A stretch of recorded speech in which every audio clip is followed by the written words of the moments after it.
Hi friends, ఎలా ఉన్నారు? I hope అందరూ బాగున్నారు అనుకుంటున్నాను.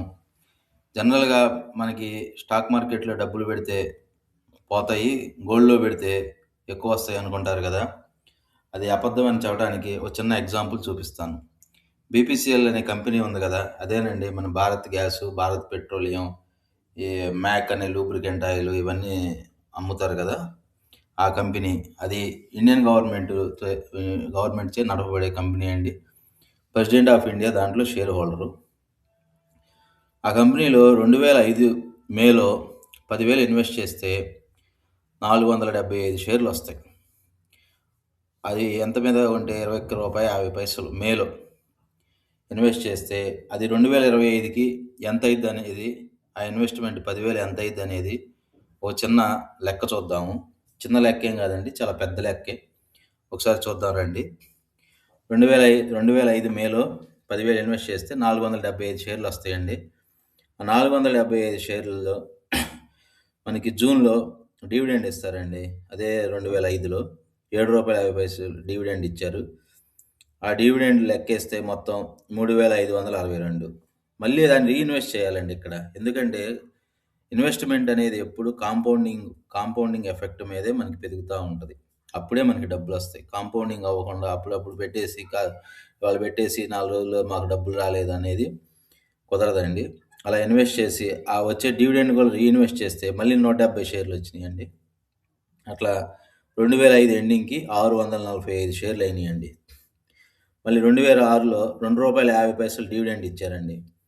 మళ్ళీ 645 షేర్లకి రూ. 2.50 ఏస్తే రూ. 1,612 వచ్చాయి. మళ్ళీ దాన్ని రీఇన్వెస్ట్ అంటే మళ్ళీ అదే బీపీఎల్ షేర్‌ని ఆ రోజు ఎంతుందో, ఆ నెలలో ఎంతుందో రేటు ఆ ప్రకారం కొంటే మళ్ళీ 72 షేర్లొచ్చినియి. మళ్ళీ 717 షేర్లయినియండి. మళ్ళీ 2007లో డివిడెండ్ ఇచ్చారు. ఎంతిచ్చారు? రూ. 6 ఇచ్చారు. రూ. 6 ప్లస్ 17 ఇంటూ 717 షేర్లేస్తే రూ. 4,302 వచ్చాయి. మళ్ళీ దాన్ని రీఇన్వెస్ట్ చేస్తే 226 షేర్లొస్తాయి. మొత్తం 943 షేర్లయినియండి. మళ్ళీ 2007లో జనవరిలో ఇచ్చారు రూ. 6. మళ్ళీ 2007 సెప్టెంబర్‌లో రూ. 10 ఇచ్చారండి. ఆటిని మళ్ళీ రీఇన్వెస్ట్ చేస్తే మళ్ళీ టోటల్ షేర్లు 1,396 షేర్లవుతాయండి. మళ్ళీ 2008లో రూ. 4 ఇచ్చారండి డివిడెండ్. మళ్ళీ ఆటిని రీఇన్వెస్ట్ చేస్తే టోటల్ షేర్లు 1,689 షేర్లవుతాయండి. మళ్ళీ 2009లో డివిడెండ్ ఇచ్చారు. అవి టోటల్ షేర్లు మళ్ళీ ఇన్వెస్ట్ చేస్తే టోటల్ షేర్లు 2,013 షేర్లవుతాయి. అట్లా ఇన్వెస్ట్ చేసుకుంటా వచ్చిన షేర్ల అమౌంట్‌ని డివిడెండ్ అంతా ఇన్వెస్ట్ చేసుకుంటూ వస్తే 2011 నాటికి 11లో రూ. 14 డివిడెండ్ ఇచ్చారు. అది మొత్తం ఇన్వెస్ట్ చేస్తే 2011 సెప్టెంబర్‌లో నాటికి 3,365 షేర్లయినియండి. ఇక్కడ ఏం చేశారంటే మొత్తం మీద ఈ 20 సంవత్సరాల్లో 4 సార్లు బోనస్‌లు ఇచ్చారండి. ఫస్ట్ బోనస్ 2012లో ఇచ్చారు. 2012లో 1:1 ఇచ్చారండి. అంటే ఒక షేర్‌కి ఒక షేర్ ఫ్రీ ఇచ్చారు. అంటే మన దగ్గర ఉన్న 3,365 షేర్లకి మళ్ళీ 3,365 షేర్లు ఇస్తే 6,730 షేర్లయినియండి. అదే 2012 జులైలో రూ. 13 డివిడెండ్ ఇచ్చారండి. ఇది బోనస్ ఇచ్చిన తర్వాత. ఆ డివిడెండ్ 87,490 అయింది. చూడండి కాంపౌండింగ్ అంటే ఎలా అయిందో. అప్పటిదాకా 35,602 బోనస్ వస్తుంది. ఒక్కసారిగా 87,490 బోనస్‌కెళ్ళిందండి. ఆటితో మళ్ళీ షేర్లు పర్చేజ్ చేస్తే మొత్తం టోటల్ 8,445 అయినియి. అలా 2013లో 10,352 షేర్లయినియి. 2014కి 12,802 షేర్లయినియి. 2015కి 14,137 షేర్లయినియి. అంటే బోనస్ ఇచ్చినియి. మళ్ళీ మనం అదే షేర్ కొంటాం ఆ డబ్బులతోటి. మళ్ళీ 2016లో 15,482 షేర్లయినియి. 2016లో 2 సార్లు ఇచ్చారండి డివిడెండ్. 2 సార్లు కాదు, 3 సార్లు ఇచ్చారు. మొత్తం 17,603 షేర్లయినియి. మళ్ళీ 2016లో మళ్ళీ బోనస్ ఇచ్చారండి. 1:1 బోనస్ అండి. అప్పుడు మొత్తం షేర్లు 17,603కి మళ్ళీ 17,063 షేర్లు వచ్చినాయి. మొత్తం కలిపి 34,126 షేర్లు. ఇప్పుడు 2016లో ఇచ్చారు. 2017లో రూ. 19.50 డివిడెండ్ వచ్చిందండి. ఆ డివిడెండ్‌ని మొత్తం మన దగ్గర ఉన్న 34,126 షేర్లతో ఇంటూ చేస్తే రూ. 6,65,457 వచ్చింది. ఒక సంవత్సరం డివిడెండ్. ఒక సంవత్సరం కూడా కాదండి. 2017లో 2 సార్లు ఇచ్చారు. 2 సార్లు కాదు, 3 సార్లు ఇచ్చారు. 3 సార్లు ఇచ్చారు. యెస్, 3 సార్లు ఇచ్చారు. ఒక్కసారికి రూ. 19.50కి రూ. 6,65,457 వచ్చినాయి. వాటిని మళ్ళీ రీఇన్వెస్ట్ చేస్తే 37,345 షేర్లు అయినాయి. మళ్ళీ అదే 2017 మార్చిలో రూ. 12 ఇచ్చారు.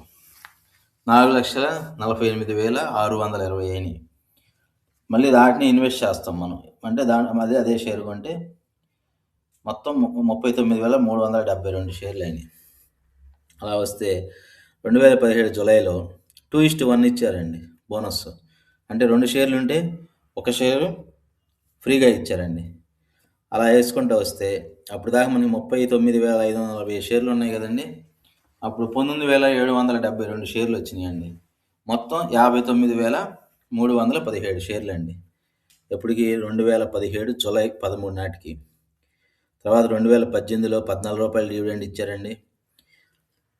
అప్పుడు 8,30,30,438 వచ్చినట్టండి ఆ డివిడెండ్. మళ్ళీ రీఇన్వెస్ట్ చేస్తే టోటల్ షేర్స్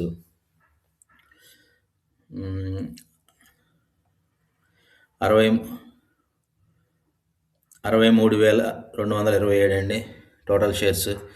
అట్లా ఇన్వెస్ట్ చేసుకుంటా పోతే 2019 ఇచ్చారు. 2020లో కూడా ఇచ్చారండి రూ. 16.50. అప్పటికి 79,372 షేర్లు అయినాయి కరోనా టయానికి. మళ్ళీ 2021లో రూ. 84 వచ్చిందండి. 4 విడతలు కానీ 5 విడతలు కానీ ఇచ్చారండి డివిడెండ్. రూ. 84 డివిడెండ్ ఇచ్చారు 2021లో. అప్పుడు ఇన్వెస్ట్ ఆ డివిడెండ్కి 1, 10, 100, 1000, 10,000, లక్ష, 10 లక్షలు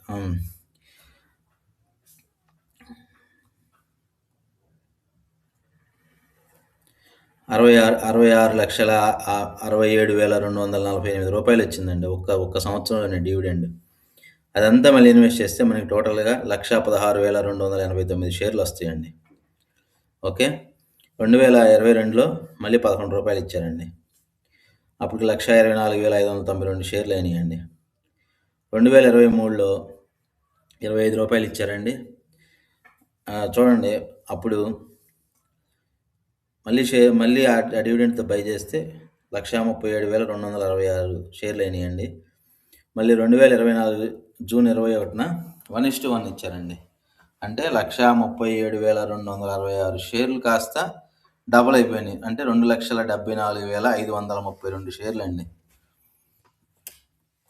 అలా 2025లో రూ. 17.50 ఇచ్చారండి మొత్తం కలిపి. అట్లా వేసుకుంటూ వస్తే డిసెంబర్ 18 నాటికి 2025 డిసెంబర్ 18 నాటికి షేర్ ప్రైజు 362.25 ఉంటే మన దగ్గర షేర్లు వచ్చేసి 2,95,307 ఇంటూ 362.25 వేస్తే 10,69,74,960 అయిందండి. మనం పెట్టింది అంత 10,000 అండి. కాకపోతే ఇక్కడల్లా ఏంటంటే ఆ 10,000 కదిలించకుండా అంతే ఉండటమే ఇక్కడ అసలు పెట్టుబడి అండి. అలా మంచి కంపెనీల్లో ఇన్వెస్ట్ చేసి లాంగ్ టర్మ్ వెయిట్ చేస్తే స్టాక్ మార్కెట్లో డబ్బులు వస్తాయండి. ఈ నేను క్యాలిక్యులేట్ చేసిన ఈ క్యాలిక్యులేషన్ అంతా లింక్ డిస్క్రిప్షన్లో పెడతానండి. నా బ్లాగ్లో ఎంటర్ చేశాను మొత్తం. ఇంట్రెస్ట్ ఉన్నవాళ్ళు దాన్ని లింక్ని క్లిక్ చేసి చూడొచ్చండి. ఈ ఇన్ఫర్మేషన్ కనుక నచ్చితే ప్లీజ్ షేర్ చేయండి, సబ్స్క్రైబ్ చేయండి, లైక్ చేయండి, షేర్ చేయండి.